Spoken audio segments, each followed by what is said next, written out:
ഹേ every one, എല്ലാവരും വിചാരിക്കുന്നുണ്ടായിരിക്കും ഇവർ രണ്ടുപേരും എങ്ങോട്ടാ. അവർ രണ്ടുപേരും മാത്രമല്ല കേട്ടോ, ഞാനും അമ്മയുണ്ട്. ഞങ്ങൾ ഇപ്പം ട്രിവാൻഡ്രത്ത് അല്ലറ ചില്ലറ ഷോപ്പിങ്ങിനാണ് പോയേക്കുന്നത്. ഈ സ്ഥലം കാണുമ്പോൾ നിങ്ങൾക്ക് അറിയത്തില്ല ഇത് എവിടെയാണെന്ന്. ഞങ്ങൾ ഗോൾഡ് പർച്ചേസ് ചെയ്യാനായിട്ട് ട്രിവാൻഡ്രത്തുള്ള ഭീമയിൽ എത്തിയേക്കാണ്. ഞങ്ങൾ ഓൾറെഡി കുറച്ച് ഗോൾഡ് സെലക്ട് ചെയ്ത് വെച്ചിട്ടുണ്ടായിരുന്നു. അപ്പോൾ അതിൻ്റെ പേയ്മെൻറ്റും കാര്യങ്ങളൊക്കെ ആയിട്ട് ഞങ്ങളിവിടെ എത്തിയതാണ്. ഞങ്ങൾ ഫസ്റ്റ് ടൈം ആയിട്ടല്ല കേട്ടോ ഇവിടെ വരുന്നത്. ഞങ്ങൾ ഒരുപാട് തവണ വന്നു. അന്നൊന്നും എനിക്ക് ഫോട്ടോ എടുക്കാനും ഒന്നും പറ്റില്ല. അന്നൊക്കെ ഇത് മൊത്തം സെലക്ട് ചെയ്യുന്ന ടൈമായി. പക്ഷേ ഇന്നേ ഉള്ളായിരുന്നുള്ളൂ ഒരു ഫ്രീ കിട്ടിയത്. അങ്ങനെ ഗ്ലാസ് കണ്ടാൽ നമ്മൾ നോക്കുമല്ലോ. പക്ഷേ ഈ അച്ഛൻ ഈ സമയം നോക്കുന്നത് എന്താണെന്ന് മനസ്സിലായോ? ഫുഡ് കഴിക്കാൻ സമയമായി, വിശന്ന് കുടൽ അരിഞ്ഞേക്കുക. അങ്ങനെ ഞങ്ങൾ ട്രിവാൻഡ്രത്ത് പാളയത്തുള്ള പങ്കായത്തിലെത്തി. അവിടെ എത്തി ഞങ്ങൾ ഫസ്റ്റ് ടൈം എത്തിയത്. റിവ്യൂ ഒക്കെ നോക്കിയിട്ട് ജസ്റ്റ് ഒന്ന് കയറിയതാണ്.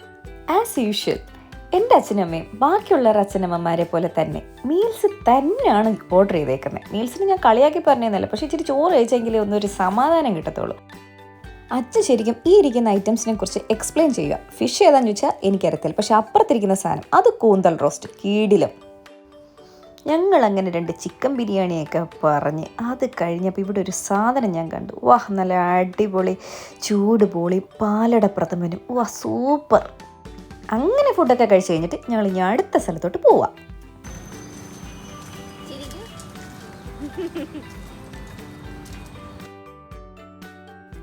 പങ്കായത്തിന് ബൈ ബൈ ഒക്കെ പറഞ്ഞിട്ട് ഇനി അടുത്ത സ്ഥലമായ പോത്തീസിൽ കുറച്ച് അല്ലറ ചില്ലറ ഷോപ്പിംഗ് ആയിട്ട് പോവാം ഞങ്ങൾ.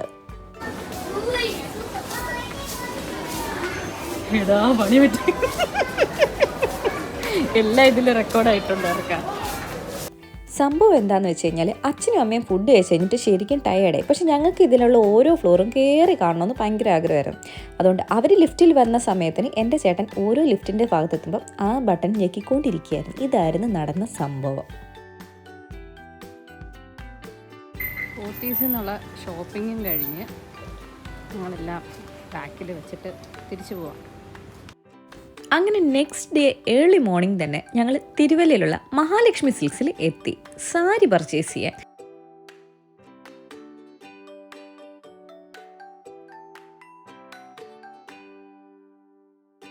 അവിടെ ചെന്നപാടെ ഞാൻ ആ ചേച്ചിമാരോട് പറഞ്ഞു, ചേച്ചി എനിക്ക് റെഡ് സാരി മതി. അപ്പോൾ അവർ കുറേ പറഞ്ഞു, മോളെ റെഡിനകത്ത് കുറേ കളേഴ്സൊക്കെ ആഡ് ചെയ്യുമ്പം ഒരുപാട് ഓഫ് കളേഴ്സ് വരും. പക്ഷേ എനിക്കത് പറ്റില്ല. ബിക്കോസ് എന്താണെന്ന് വെച്ച് കഴിഞ്ഞാൽ എൻ്റെ അമ്മയുടെ സാരി റെഡായിരുന്നു. റെഡ് ഒരു ഓറഞ്ച് ഷെയ്ഡ് പോലെ വരുന്നൊരു സംഭവമായിരുന്നു. പക്ഷേ അന്ന് തൊട്ട് എൻ്റെ മൈൻഡിൽ കയറിയിരുന്നതാണ്, ഇനി എന്ന് ഞാൻ കല്യാണം കഴിക്കുന്നു അന്ന് എനിക്ക് റെഡ് സാരി, അത് മസ്റ്റ്. അതുപോലെ തന്നെ എൻ്റെ സെക്കൻഡ് ഫേവറേറ്റ് കളറാണ് വയലറ്റ്. അതും എനിക്ക് മസ്റ്റ് ആയിട്ട് പറ്റിയേ പറ്റൂ. അതുകൊണ്ട് പയ്യൻ്റെ സൈഡിൽ നിന്നെങ്കിലും അത് വേണമെന്ന് ഞാൻ പറഞ്ഞിട്ടുണ്ട്.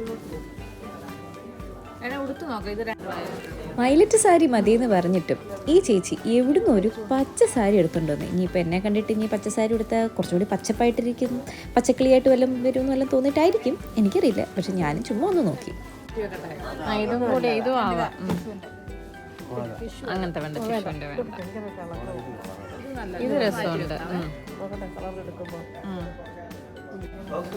അറ്റ് ലാസ്റ്റ് ഞാൻ ആഗ്രഹിച്ച പോലെ തന്നെ എൻ്റെ ഫേവറേറ്റ് 2 കളറും കിട്ടി. ഒന്ന് റെഡും കിട്ടി, വയലറ്റും കിട്ടി.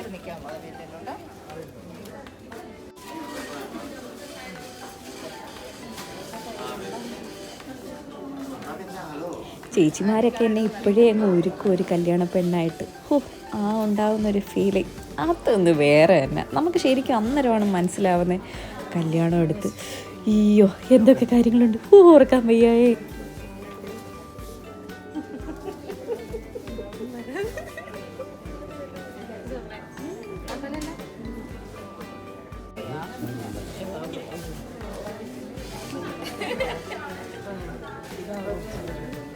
നല്ല എടുപ്പുണ്ട്.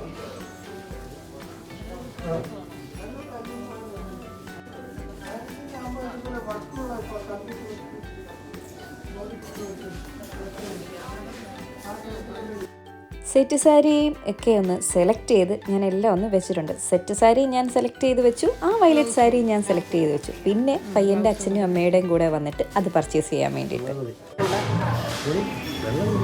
വീട്ടിലാണ് കസേര കളിച്ച് സൈഡിലോട്ട് മാറി ഗൈസ്.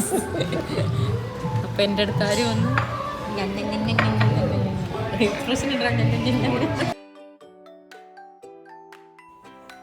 അങ്ങനെ പിന്നെയും നെക്സ്റ്റ് ഡേ ആയിട്ടും ഞങ്ങൾ ബിരിയാണി തന്നെ സ്റ്റക്ക്, അച്ഛനും അമ്മയും മീൽസിൽ തന്നെ.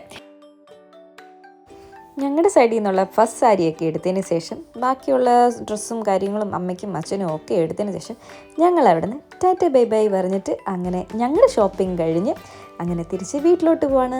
അപ്പം ഇതുവരെ എൻ്റെ വീഡിയോ കണ്ടതിലേക്ക് താങ്ക് യു ഫോർ വാച്ചിങ്.